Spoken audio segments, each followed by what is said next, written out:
Welcome to All the Things They Don't Want You to Talk About podcast. This podcast will explore all the subjects that make the insecure squirm in their seats.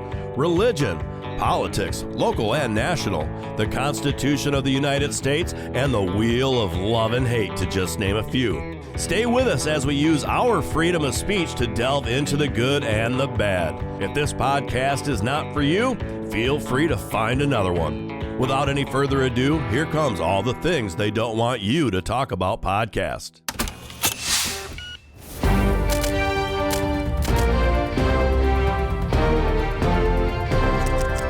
Good day and welcome to another episode of All the Things They Don't Want You to Talk About. And you can find this podcast or the website at tabootalkback.com, where we are exploring lots of different issues. We've been really kind of doing more right now of the religious and Bible and morality type of stuff with one of our wonderful guests. He's our religion contributor, or our morality contributor. Maybe more should talk to Milan Bittenbender. Good day to you.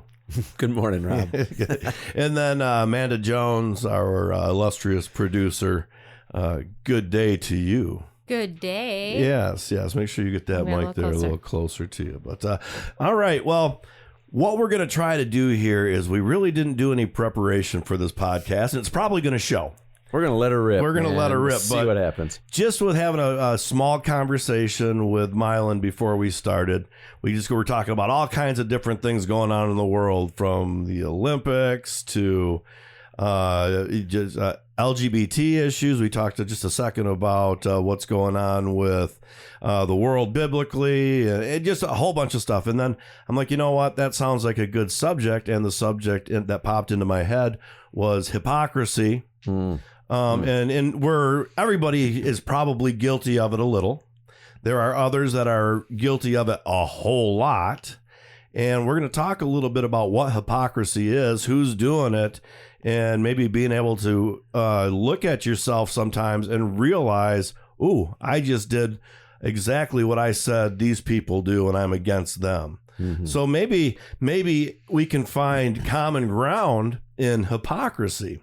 And so I want to, as we have a little philosopher's session here, it's going to be about Christian hypocrisy and secular hypocrisy. So I guess from there is, why is hypocrisy been something that's so called out? Everybody can notice someone else's hypocrisy, but never seem to be able to notice their own. Yeah, well, I think it goes back to what we talked about a couple of weeks ago, where sin kind of entered the whole human race. What was it that Eve was tempted with? Your eyes will be opened. You will know good from evil, and you will be, quote unquote, like God. And I think to some degree we got a little bit of this God concept of our being, and all of a sudden we felt like we're judges. We can figure out what's right and wrong. The problem is that in our brokenness, it's always easier to see what they are doing wrong than it is to see what I'm doing wrong. Yeah. That's just part of the human condition. It's so much easier to see someone else's fault than to see myself. And I think real maturity requires that we learn the skill of being able to see both. Yeah, that's what I always I remember back in the day, in high school and college, where they would say, okay, you're going to self-evaluate yourself. And then, well, this is an A paper. Well, the teacher goes, no, this is probably a D paper. People seem to have a lot of times such a self-inflated sense of self. Sure. Yeah. And like I said, what you just said is that they tend to be able to see everybody else's faults and not their own. Now, how do you go about digging into your own faults and being able to notice that, oh, I just said that this person is being mean or put some stuff up I didn't like, and they're making vile comments. That's where I see a lot of this happening in social media. But then they get mad about something someone else says, or that person, and turn around and do the exact same thing and are as vile and mean, if not even worse. Yeah. I use the word skill because I do think it's a mental, emotional, it's a skill, a self-awareness that I don't think we do a good job of teaching people that. We don't teach our kids very well how to be, to really self-evaluate and to be critical. Now we have a tendency to put ourselves down about mistakes we make. Sure, and things absolutely. like that. We tend to be the hardest on ourselves than other people, but that's like In either after some getting ways. caught with something or somebody actually says something to you and it hits a nerve. Yeah.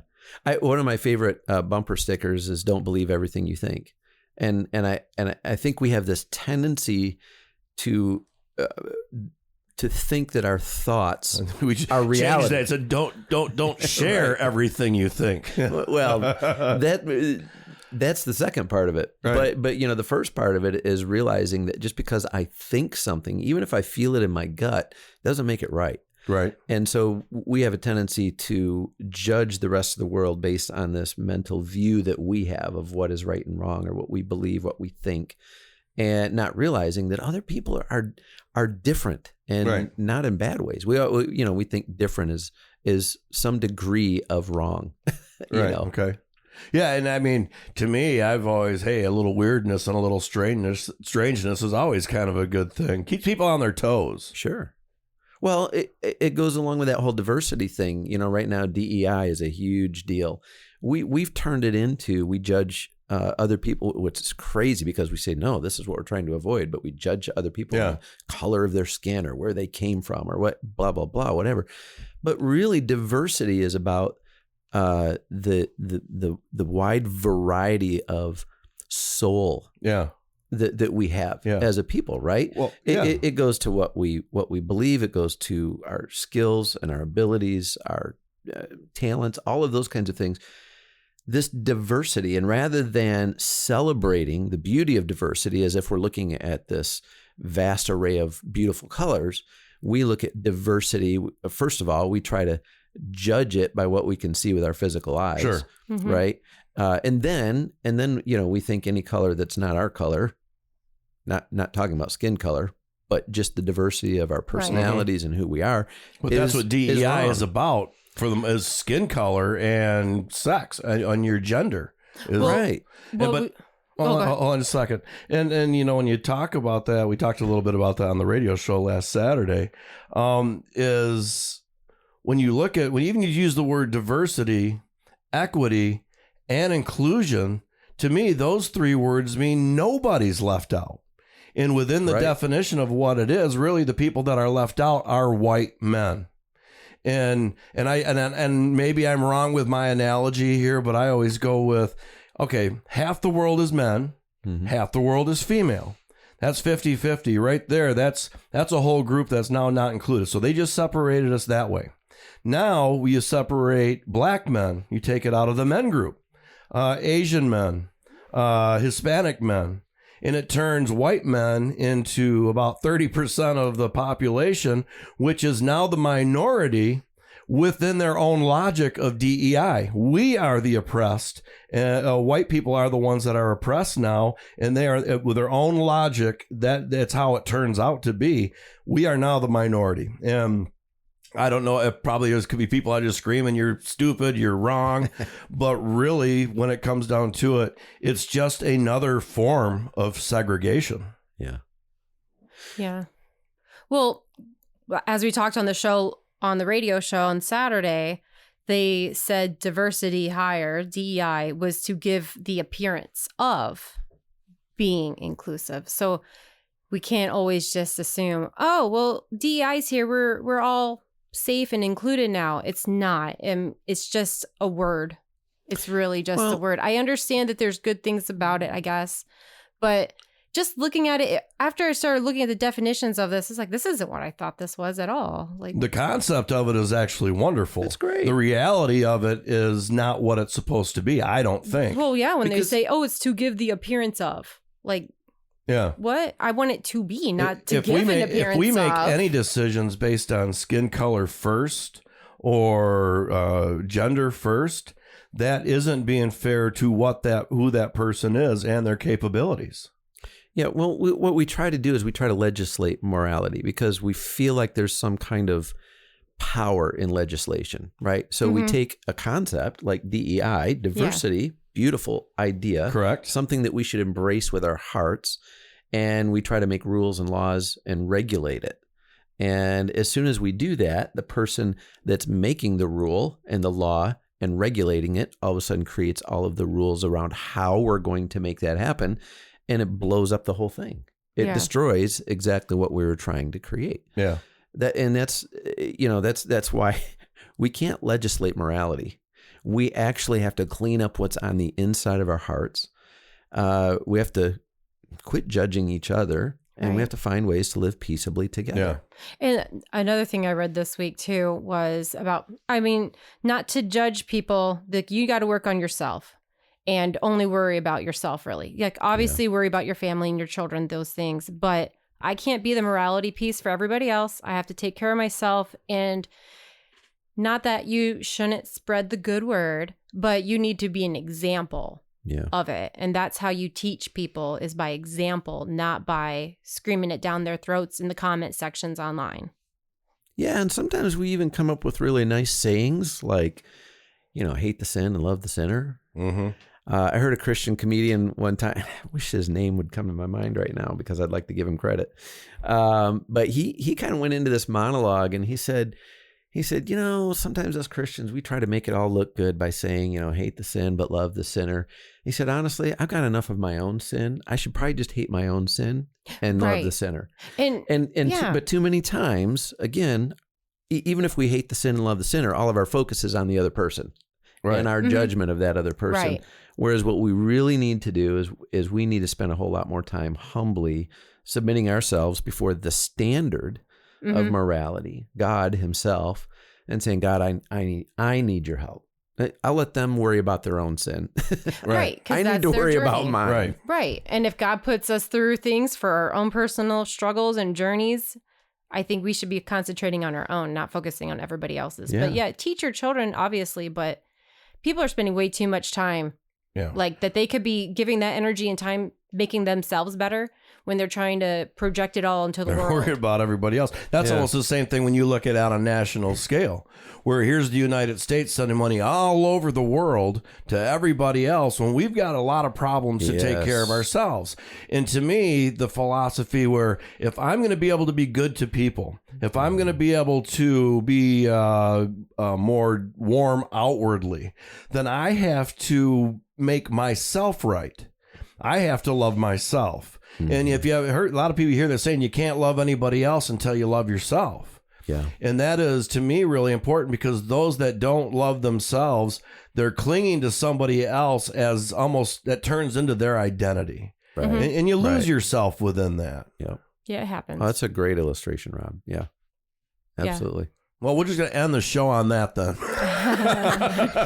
Rob got props. We're going to hang it there. We're going to leave with a mic drop and head out the door. But, I mean, getting back to hypocrisy and being a hypocrite is you see a lot of people do that. I mean, let's go 10 Commandments. How many people, I can't believe this person's cheating on their wife, this and that, when a year later, now that person does it. Yeah. I mean, you say things and you attack, whether, I mean, social media attacks, but even just in conversation, you see, it's, you gossip and you're talking about, well, this person did that, this person did that.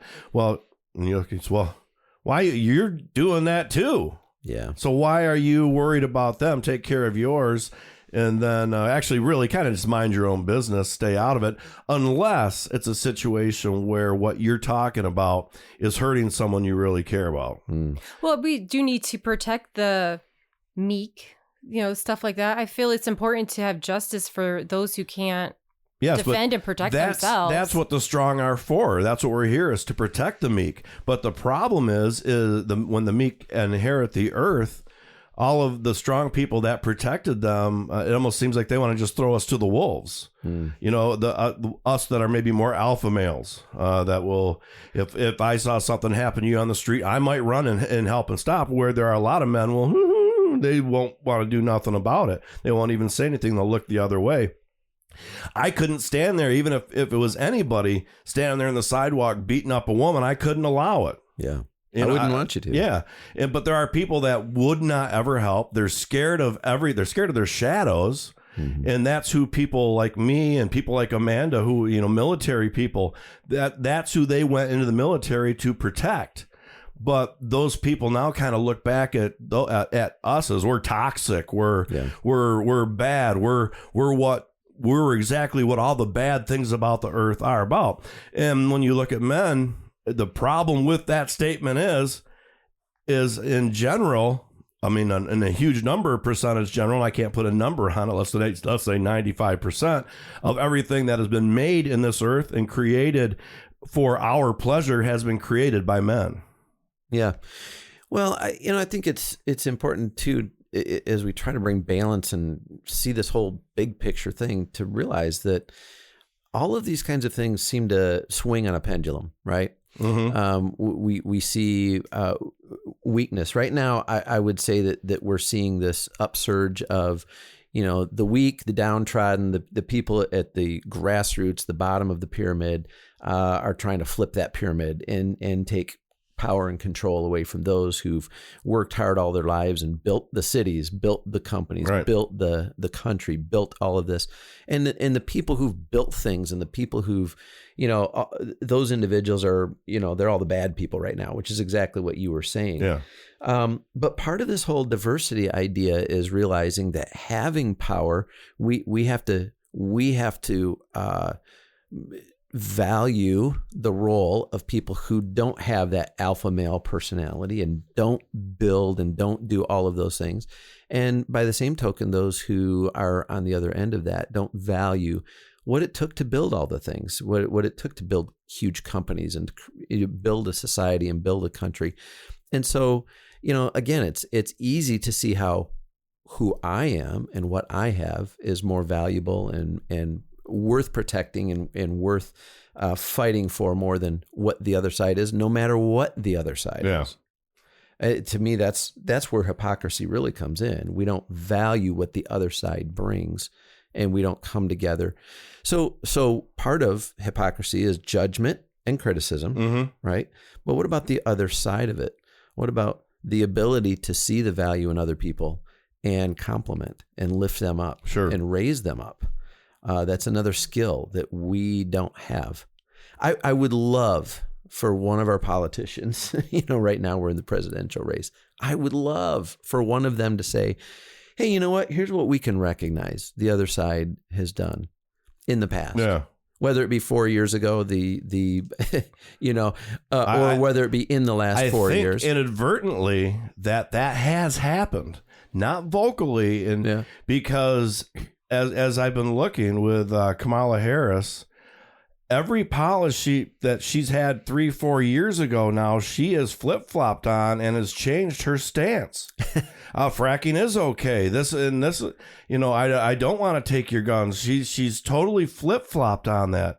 So I have a tough time coming to terms with that, because it's like, I actually want to see some good in it from that side. I want to say, okay, you know what? I like that you changed, but did you change your views because it's an election year and an election is coming up in 4 months, 4 months, or did you change your views because you really have thought about it and you changed your views? I can't see the way that party has been going for the last 12 years to even see how could you make that big of a drastic change overnight. Yeah, and that's the part that drives us crazy. But really, at the end of the day, that's where people will believe it. I know. I would if I could actually believe that this was honest and that she really did feel that way, I could actually probably consider it. Mm-hmm. But I think that it's there when someone makes such a flip flop. When you look at the mainstream media.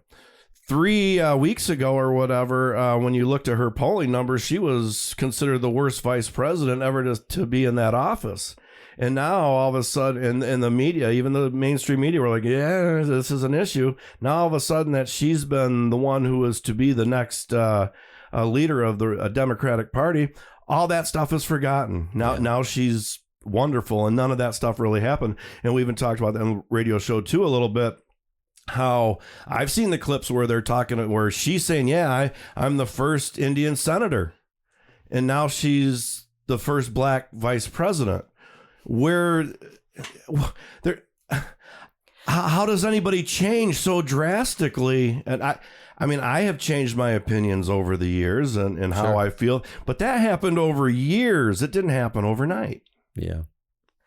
It's hard to watch that stuff and not come to judgments. And at the end of the day, I think one of the things we have to be careful about, because I watch the news media, and man, they're just brutal. Brutal. Both directions. Both sides, yeah. Both directions, right?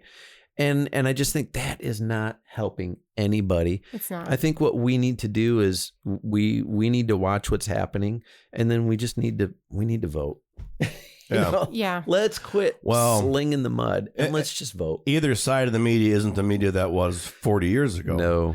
They all still had no matter what we do as humans, we're going to have our own slant to it, how we feel. Sure. But you could listen to Walter Cronkite, just about everybody, and you could believe that he's reporting as fair and honest as possible. And I don't get that from anybody anymore. Well, partially because was it Walter Cronkite? Who was the reporter who made this huge apology on TV because he got something wrong? Nowadays, Well, was it? let me say this too. On Saturday, for our last radio show, I said something wrong twice. Uh-oh. I said that something about the Jamaican blacks, are they different than ones from Africa? And Mason's like, well, they are from Africa. And then Amanda looked it up. I was wrong. And then I said something even later about a song we were talking, and I blanked on it. It was Katrina and the Waves was the name of the song. And said something else. This has haunted me now for days. Yeah. I lost sleep that I was wrong twice in my own show and got corrected. Now, with all that being said, I like that he was there and got corrected. Sure. So I wasn't actually putting out misinformation and saying stuff that wasn't true. I mean, because we got it right. Well, and you're still confessing. I am hurt by this. Yeah. That being wrong. Yeah. That I said something that was wrong. Back to the Jamaica, are they really? I don't know, because that is something that comes up a lot, and people will be like, oh, well, they're from Jamaica. And then you're like, well, what does that mean? Yeah. So it actually was good for everybody because I searched it up and it's like, oh no, now I know, because obviously I knew, but you just hear all this talk on both sides. Yeah. And it's like people are, oh, well, you are a Jamaican slave. Yeah. So And you don't have any credit here. I don't know why I had that brain fart, because I know all black people originated in Africa. Sure. Right. But I thought it was a good lesson for all of us. Yeah. I don't know. I don't look at it as, oh, look, we shamed you, Rob. No, I didn't feel shamed. I just don't like being wrong. You shamed yourself. Well, I shamed myself. We're Yeah. all ignorant in something, right? Right. And I'm like, So let's go back to your original. no, hold on a second. I wasn't ignorant in it. It just was a brain. man. I'm going to call that a brain fart. Okay, we'll call it a brain fart. It's not saying you're ignorant. Thank you. Appreciate You're that. not the mainstream I'm not definition you're not of totally ignorant, Rob. ignorant, You're Rob. the Thank you. Webster's Dictionary version. All right. Well, I appreciate the You're clarification. welcome. Boy, that was a trigger. It happens. So back to your original question that kind of opened this whole conversation. Why do we do this? Why are we? But I think the media gives us a pretty good understanding of why we do this. We're being taught by popular culture to respond this way. Yeah. And we see it in the media played over and over and over again. And man, it's on YouTube, it's on TV, it's in my feed, it's everywhere. We see these kinds of hypocritical things. And you can look at either the person, right, the newscaster, or the guy who has the show or whatever. Most of the time you can even tell from whichever channel you're on where they stand, and boy, they stand 100% there. They refuse to acknowledge the faults of their candidate, and they can only talk about the faults of the other candidate. And so we're being brainwashed, if you will, Right. that this is how we do competition in life. And whether it be competition over a job, whether it be competition in the home between husband and wife, whether it be competition between people at school or cultures, subcultures, the LGBTQ community against quote unquote the world or whatever it is. We're being taught that this is how we handle it, that all you do, you refuse to look at your own faults, your own side, and you only criticize the faults in the other. Yeah. Yeah. And that just breeds this hypocrisy. Sure. It's certainly hard to look within, because none of us want to think there's anything wrong with any of us. And not to say that there is any, that it's actually wrong about us. It's just things in our behaviors that we could do better. Yeah. And that's a slippery slope, because what's the measure of that? What is better? Right. Better, is that just being more tolerant of people? Or maybe I'm better because I just go and live a life as an introvert. I mean, that's, now you're not being mean to anybody, and you're doing what you want to be. Yeah. Yeah. So, well, you got to let me respond as a pastor. Oh, please. So the question, how do we know what's better or best or whatever? And I do think that one of the powerful things about the life of Christ in the Bible is that Jesus literally lived out a standard before us, so that we could see what is right. And man, I'll tell you that a lot of people will say, "Oh, geez, you're gonna go back to Jesus, whatever. He was just a guy like everybody else, blah blah blah, whatever positions everybody holds on that." But you can't argue. When you read the scriptures, you see somebody who responded in pretty profound ways, in ways that we just can't find a match in this life. And I think all of us are looking for somebody to believe in, something to believe in, something, a rock that we can stand on, something that's bigger than we are.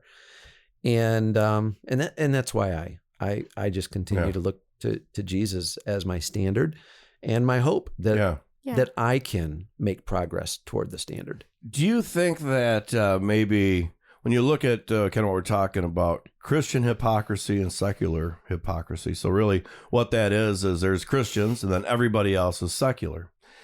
Do you think it's worse that Christians would be hypocrites or than outside, secular people? And I'm going to say why. Yep. Because, or why I think maybe it is because why I think it might be a little worse is because in church, throughout, if you're a member of the church, you hear a lot about hypocrisy. It's a common theme in just about all messages within preaching and within the church. So isn't it a little worse that those that may be in the church and Christians are educated to it, yet do it anyways, where maybe the secular world just doesn't see it, they don't understand it, because no one ever in their lives have ever talked to them about talking out of the other side of their face, or backbiting, or saying, I can't believe you did this, and turn around and go do the same thing yourself. Yeah, no, you're definitely on something really, really important there. When a person says Christ is my standard and I've given my life to him and I'm going to live for him and ultimately I'm pursuing that standard, then to some degree we're saying now on the other end of that though, we've got to recognize that we still have a broken nature. Right. That does not get completely healed this side of heaven. So I will. We are flawed and always will be flawed. Flawed and always will be. Where I think it gets really bad is when people kind of take on this self-righteousness and present themselves as, I'm a Christian, I'm better. Yeah. When really the only difference between a Christian and a non-Christian is that a Christian recognizes that I'm freaking messed up and I need a savior. I need a solution, and I'm humbly submitting myself to him. Does that make me respond and act better? I hope so, man. I hope that that's the whole point I'm growing of Christianity. But I'm still always flawed and always in that process of growing. And so for me to stand up and say, so now I'm better is, well, that's just showing you that you're not. Yeah, and I say that to all kinds of people where I've heard people and you're talking to about whatever, and they, well, I'm a good person. I'm like, well, a lot of times when people keep saying you're a good person or you're this, good people don't have to tell anybody they're good because we see it. You walk the walk. A kid I'd get to talk to every now and again, she says, I'm cool. And I say, well, you don't have to tell anybody you're cool. Right. Because if you're cool, we know you're cool. You don't have to tell me. I know you're cool. The first rule of being cool is that you don't have to tell you don't have to tell anybody that you're cool. Just be cool. Yeah. So, and it's kind of that same thing. But to me, it seems, we had talked about this on a previous podcast on how Sunday Christians is a different Christian than you see on Monday. And is it an act?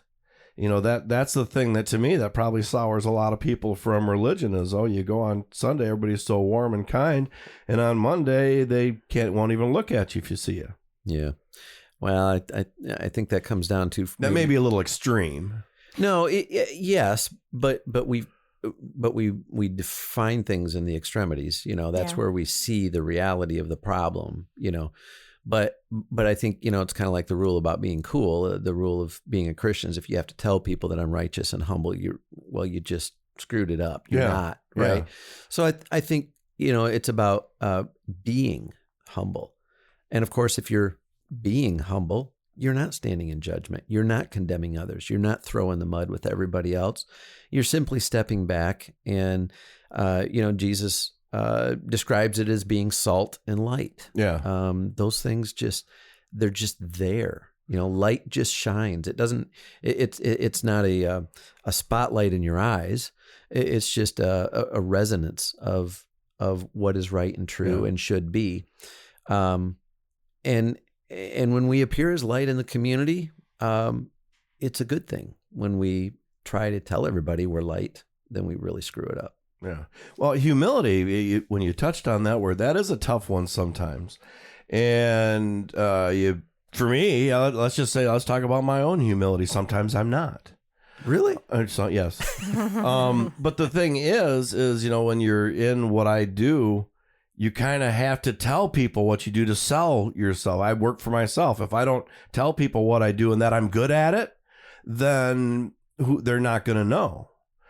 People aren't just looking at the videos that I have out there because it's just not, how I do it. It's not me trying to do a channel where we're doing something every week. I do business to business videos and documentary films for the most part. Yeah. And music videos if I ever get one. So if anybody's out there needs a music video, you can go to moondogpro.com. But for anything else, actually, too, I maybe throw that a pitch in there, which is always kind of nice. We probably should do commercials in these. Put a commercial for a man and put one in for you in the middle of these. Do that. But I'll think more about that. I always kind of like having the podcast. I'm kind of that. I like living that PBS life. That if you got an hour show, it starts right on 8:00 and it goes till 8:56:46. It's just straight. There's aren't the commercials in it. Yeah, it's nice. So it's nice to have that, but at the same time, you lose a chance at revenue. Yeah. So that's a fine line, but but like I said, getting back to humility is some people is you see people that are withdrawn, and and it might be a part of their personality. You get people on the spectrum. Are they humble because they don't talk much? Or what makes somebody humble? Well, I'm not going to speak as somebody who is an authority on this, but I think it's like so many things. It's more of an artistry of the soul, right? And what I mean by that is you can't say that when one person does this action, it's humble, but when another person does the same thing, it's not humble. You know what I'm saying? Yeah. I think it's almost an artistry kind of a thing. Humility is really hard to define in terms or even activity. It's either you have this humility of the heart and you live out of that, or you don't. Right. So when you promote yourself, that doesn't mean you're not humble. You can be very humble and promote yourself very well. But how does that bump up against other people? How do other people feel? That's one of the things that I've been trying to work on myself is, how do I make people feel? Because people aren't going to remember what you do near as much as they're going to remember how you made them feel. Right. Mm-hmm. And when you come to somebody else in pride or arrogance or something like that, it's an energy that they feel. They probably can't even put their finger on exactly what you did to make them feel that way. Love, love isn't how you make someone feel. It's about how they make you feel. Yeah. And right. And it's the same concept through all of it. Yeah. So, I think rather than trying to define it and again, legislate it, well, this activity is humility and this one is not, I think we have to look at it and we have to just be aware of it and say, am I being humble toward other people? Yeah. How do I present myself to other people or treat other people? And how do they feel in my presence? And that's not something we're always real comfortable with, but I think it's something that's important for us to do. Yeah. And when we talk about humility, I start thinking about politicians. Is there such thing as a humble politician? Boy. One of the things I'm wondering is if you can even get to the highest levels of politics with certain characteristics or certain virtues. Yeah. Because they seem almost absent at those levels. And it's made me wonder, what is the sorting process? When I hear this all the time about the candidates that we have, and not just this term, but in pretty much every election in the last, I don't know, however many years, it's always been, how in the world is this the best we have to offer? Mm-hmm. So my question is, what is the cultural selection process? And I'm not talking about the people who vote for them or the events we have or the whatever, but culturally, what is the process?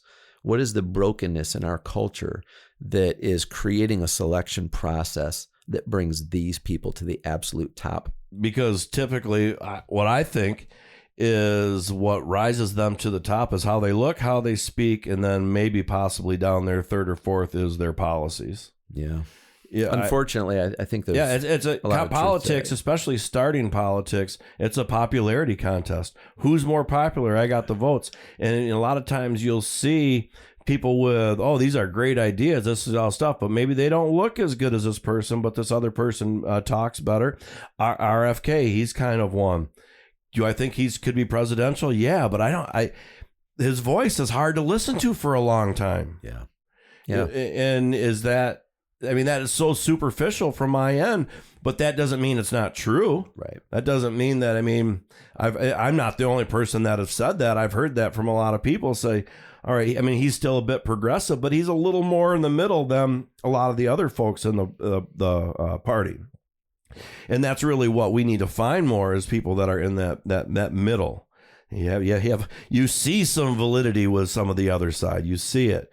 But, it just seems to me today that it's just total blinders. We can't see any good that you do. Yeah. And everything we do is great. You can't see anything good that we do, and you think everything you do is great. There's part of it, and that's an easier game to play, right? Because all you have to do is your messaging and all of that kind of stuff. And if you can buy certain factions of media, then boom, you've already got it. And you can create any image you want to create, blah, blah, blah. What I feel like we've lost touch with is what true leadership is. And at the end of the day, a huge problem in our culture is that we want what we want. And I'm going to vote for whoever can give me what I want. Right. That's not leadership. That's an enablement. Right. Mm-hmm. That's like, an alcoholic only putting people in his life that are going to make sure he gets more alcohol. Well, and that's usually kind of how that works. We surround ourselves with like-minded and people that like to do the same things we do. And that's never going to change until you find a leader that can challenge you, a leader that knows the way and will take you in a different direction. And I think by and large, our culture, our society doesn't look for leaders. We look for enablers. We look for people that can continue to give us everything that we want, that meets our appetites and desires and wishful thinking. And so we vote these people in and they give us everything we want. And we wonder why in the world everything is going in the toilet. Yeah. And everyone's still not happy. Dang. Yeah, we're not getting any happier, are we? They just keep saying it's worse than it's ever been. I'm a little more on fire over it, but as a whole, I think I'm a bit more happy. You're just a happy guy, right? No, you don't say that kind of thing. We don't want to give anybody any false notions out there. So when we getting back a little bit to, hypocrisy, secular Christian, how does one go about noticing that you're being a hypocrite? Because nobody wants to look at themselves. So how do you know it? Yeah, self-awareness. Again, it's a skill that you have to desire, you have to want. Nobody wants that, right? That's hard work. It can be a pain in the butt. It can all of a sudden create more problems I got to try to fix and solve. And the hardest place to solve problems is in ourselves, because we know how broken we are. Yeah. At the end of the day, I know I'm a broken person. There's stuff in me that just doesn't work right. And so I don't like to look at it. But the only hope I have for working on that and becoming a better person is to do that. Now, does that mean I'm going to be able to solve all my problems? And again, that's probably one of the things we don't want to face. Yeah. Probably not. There are going to be certain propensities I'll never gain mastery over. And that can produce a lot of humility in us. Sure. Because it can help us to realize I'm broken. But you know what? That person over there that's doing stuff that really ticks me off, they're broken too. And they probably don't want to be broken in the ways that they are, but they are, So compassion comes out of that awareness of the brokenness in myself and the brokenness in other people. And man, the fact that we're on it, we're in a battle trying to address the issues of the world. And exactly. We're all on the same issues. quest as going through life till from the time we're born to the time we're put in a casket. For most people, it's a quest of doing, trying to do things and leave a mark. And there are people that have no drive to do that whatsoever. Mm-hmm. Now, and one of the other points I would make, you're talking about, we try to do better with the things we don't do well. Now, when you're trying to fix some of the things you don't do well, don't forget the things that you do. Sure. Because you can continue to make those things better also. Mm-hmm. And I think that's, people will a lot of times, I've done this, now I'm going to focus on here and totally forget about it. Don't forget about those things. Don't leave them. I think I've heard it a million times. If you don't use the gifts that God gave you, you're going to lose them. Yeah. Yeah, your talents and all those things. Got to work on them. Yeah. And I think that's the same as the personality and the emotions and everything else that he gave you into, out of the physical world. These are all things that we can continue to do better. There's church, and that's an obvious answer with this, but where are some other places where people, and I don't even know if it's for therapists, because I'm not sold on that profession. Where do other places people go to be able to work on some of the stuff that's not a church? The scriptures. And that's one of the huge problems we have. You early on in this conversation, a few episodes ago, you talked about the decline.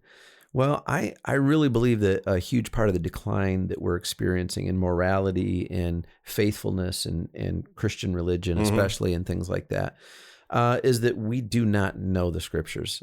We're illiterate when it comes to that. And the scriptures, as they're described for us, are more than just words. It's not text that's supposed to be read like a textbook. There's power. I really believe there's power in the Word of God. And there's things that happen when we allow the Word of God to impact our soul. Too often times, I think, we go to church. I'm not saying you shouldn't go to church, but what I'm saying is, if you put church between you and God as the place that I'm going to go to get fixed, or to be enlightened, or to, feel better about myself, or to learn or grow or whatever, then we're getting that recording of the recording. And I think too oftentimes people rely on that because it's 1 hour a week. I can go check the box, do my thing, and man, it's supposed to be getting better, but what the heck is going on? No, I really believe that the Word of God is there to be God's letter, His love letter to us, and through that, for God's Spirit to literally work on the issues of our soul. Hard work. It's self-reflection is hard. It's not very entertaining. It's unfortunately. painful. It's painful yeah. for people. Not in my It brain. is. It's pretty entertaining. I got the merry-go-round spinning around. Well, we're a very, very, very entertainment-driven society. And if something doesn't entertain me, and by that I mean it doesn't bring enjoyment through experience, then we write it off. I see that. I mean, and that starts early. Yeah. You see so many people with their children, and they feel they've got to keep them entertained 24/7. They've got to have them. They got to do this. They got to be doing that, and not teaching where a child can just sit down and just sit for a little while, maybe think a little bit. You have to be occupied in that brain 24/7, or you're bored and life doesn't seem right. We got to keep getting those dopamine hits. Being bored is such a good thing, though. You'll find something to not be bored with. And it's hard. I mean, it's hard to sit in silence sometimes, but if you do it, you might just hear some things you never would have heard before. Well, I think boredom is an estrangement of our soul, right? Because when we're alone, if we're bored, that means we don't know how to even communicate with our own soul. We don't know how to perceive things that are outside of, again, that concrete entertainment that produces the dopamine hit and all of that. And I think for a lot of people, they've ignored the voice of their soul so long, they have no idea who they are. Yeah. Let alone who everybody else is. I tell my kids all the time, everything that you're doing on these screens, the TV, that's junk food for your brain. Yeah. Absolutely. And to look at it that way. Yep. Because all that information, all those shows, those videos, the doom scrolling, it's going straight in your brain. Even if you're just flipping through it really quickly, you're not watching it, you're seeing it. The clips still. Yeah. Like, if you're going to let them be on it, at least make a History Channel and National Geographic and learn something about the animals. Make it productive, right? May at least be learning something, thumbs shooting the video game and shooting your opponents. I mean, I never want to be one that will blame video games for behavior. But what I will say is that I have played some video games in my life where I've played them so much I'm dreaming about them. And when that happens and you're dreaming and it pervades every second of your life, and all you can think of is when you wake up in the morning after dreaming about it all night, is getting back onto your game console and playing more. I mean, weekends gone, weeks gone. Yeah. Where was I? In a room. Life gone. Yeah. Yeah. And it's entertainment. We're here to work. We're supposed to be working. And we have this convenience life now where, what are you going to do with your free time? Oh, I guess I'll play video games. Oh, I guess I'll play on the internet. Yeah. Instead of, I'm going to have a garden. I'm going to go take my kids and the dog for a walk. Or there's lots of things you can do besides just being on a screen.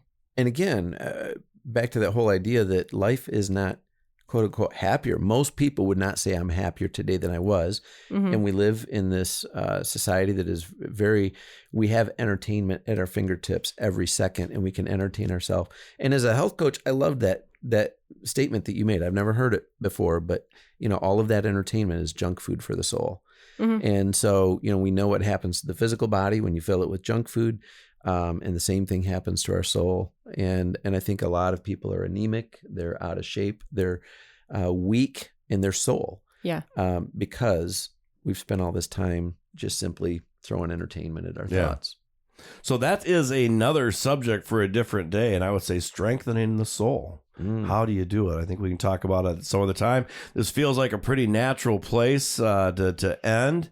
I don't know if you have any final last words on hypocrisy. I kind of do. Well, then please. John chapter 8, it's right after Jesus was done doing a sermon, and they brought an adulterous woman towards him.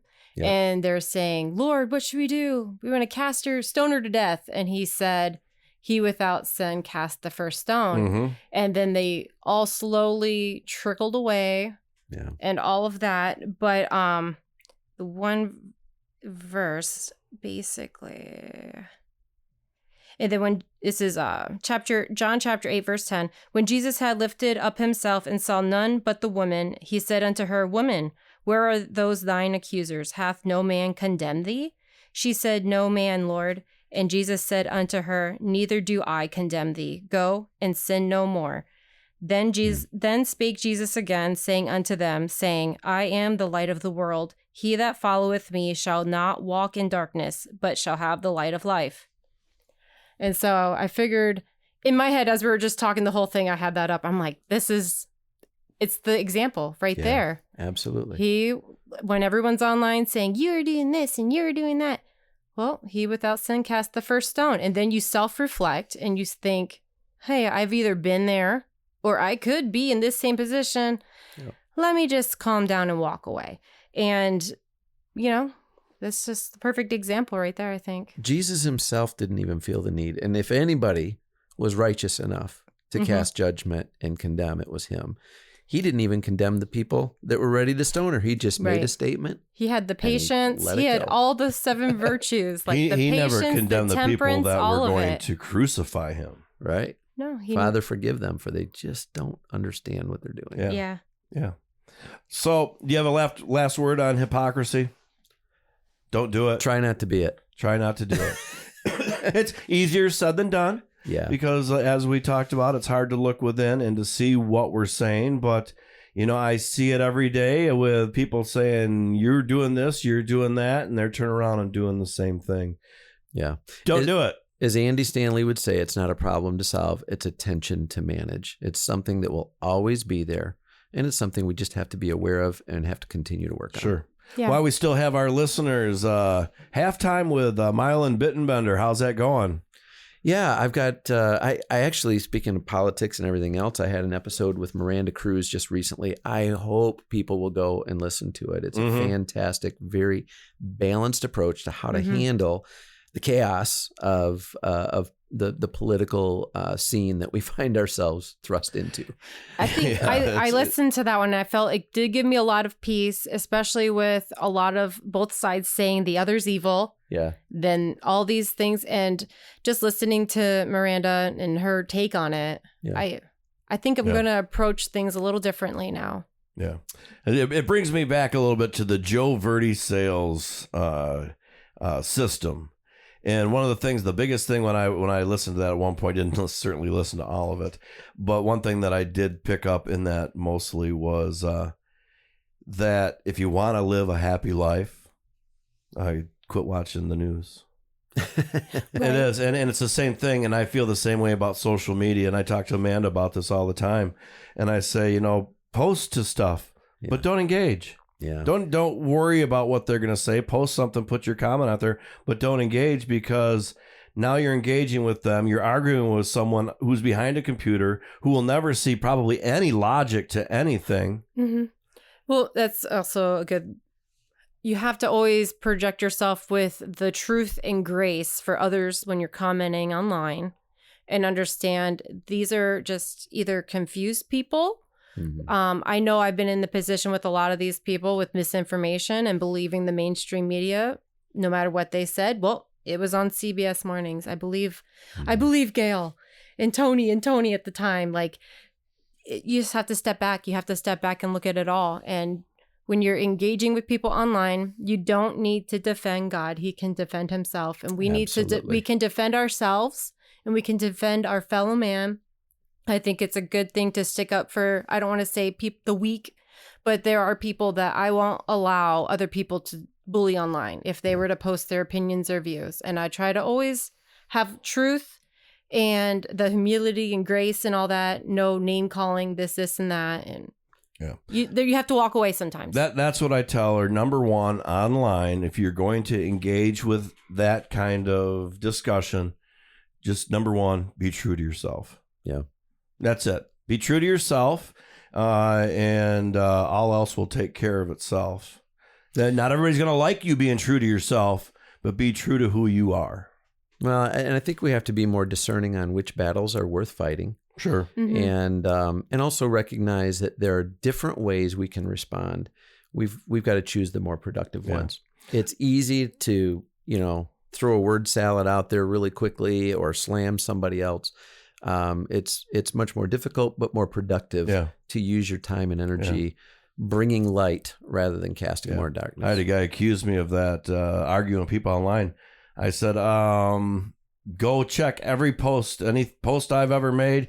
Go find anything I've ever commented on, and you will not find me arguing with people. If you can, please screenshot that and send it to me, because it's just not something I do, and I never heard a word back. But there you go.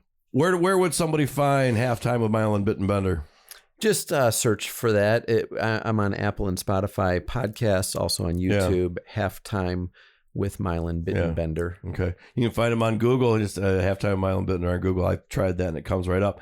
At least if you're at least you're not Donald Trump. Just say because if you put his name in Kamala Harris's picture comes up now. Google is on the suppression. And yep, they're on it already. So, all right. With all that being said, this has been a great podcast. Just being able to kind of free flow. We figured out a subject and just talked about it, and not necessarily in apples and oranges and facts, but more about how we feel and the philosophy of it. So, this is all the things they don't want you to talk about. You can go to the website to find out more at tabootalkback.com. Until next time, I'm Rob Bird, Amanda Jones, Milan Bittenbender. We'll see you next time.